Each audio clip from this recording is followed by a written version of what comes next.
Quando a gente fala em resultado, é importante considerar o regime contábil da empresa. O regime contábil é a maneira, né, o padrão de se realizar a contabilização das transações que acontecem em um período, né? Isso relativo às receitas e às despesas. Conforme o regime contábil, o resultado do mesmo período pode ser diferente, né? Pode mudar. Basicamente, a gente tem dois regimes principais, né, utilizados na contabilidade.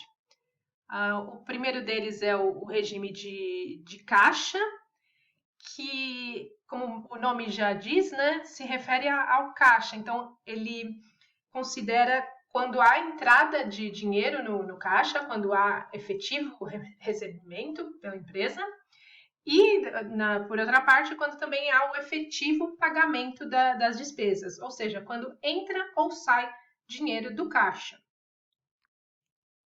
Mas também a gente tem o regime de competência na contabilidade, né? E esse, na verdade, é o mais usado no Brasil por conta de lei, inclusive, né? No regime de competência, diferentemente do regime de caixa, o que importa é de quando é referente àquela receita ou àquela despesa, né? A gente diz para as receitas assim, qual foi o fato gerador, né? Quando ele aconteceu, quando essa despesa foi incorrida.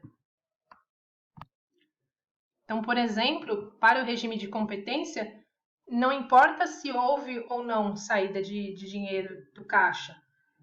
O que importa, por exemplo, se houve uma venda feita no mês de abril, é em abril que essa receita vai ser registrada. Não importa se houve ou não pagamento. Para ficar mais claro, vamos ilustrar aqui com um exemplo. Então, digamos que uma determinada loja, né, ela vendeu um celular em janeiro, né, por R$ 800. Só que a forma de pagamento que ela ofereceu para o cliente foi um parcelamento em 2 vezes e sendo a primeira no mês seguinte, né? Então, ela fez a venda em janeiro e o cliente vai pagar em fevereiro a primeira parcela e a segunda parcela em março, né? Vamos supor 2 parcelas de R$ 400. Então, nesse caso, pelo regime de caixa, a gente teria o seguinte resultado com relação a essa venda aqui, né? A contabilização dessa receita. Em janeiro, que foi quando ela realizou a venda, não houve entrada de caixa, então não tem nada que se registrar. No mês seguinte, o cliente faz o pagamento da primeira parcela, então se registra o valor de R$ 400.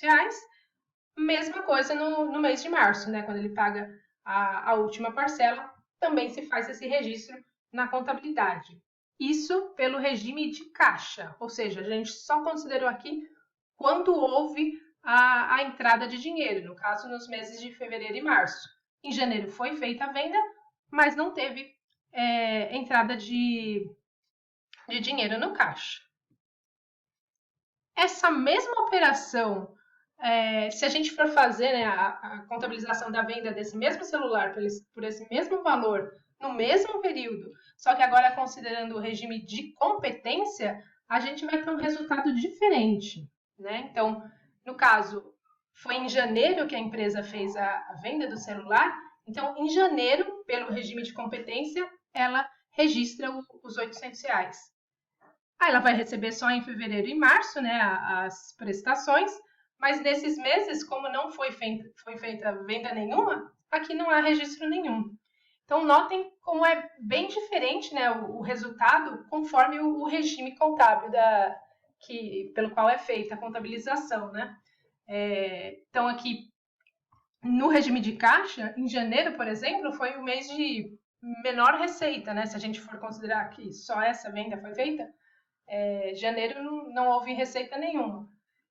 Enquanto que pelo regime de competência, janeiro foi o único mês, né, o mês que a receita foi maior comparando os três, se só houvesse essa venda efetuada. Então, é importante, né, essa questão do regime contábil, porque ele afeta o resultado da empresa. Aqui a gente fez só um exemplo simples com relação a uma receita, né, de venda, mas vale para todas as vendas e também para todas as despesas que a empresa tem em determinado período.